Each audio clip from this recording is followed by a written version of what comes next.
Wauguzi na wakunga wenzangu, hongereni sana kwa kazi ya kuwahudumia wananchi.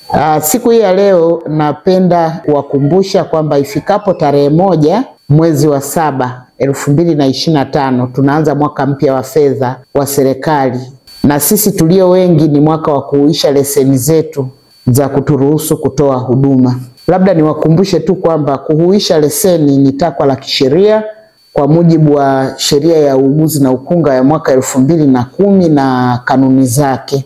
Lakini hasa suala la kuhuisha leseni limetajwa katika kanuni ya Registration and Enrollment kifungu cha 20 kifungu kidogo cha 3.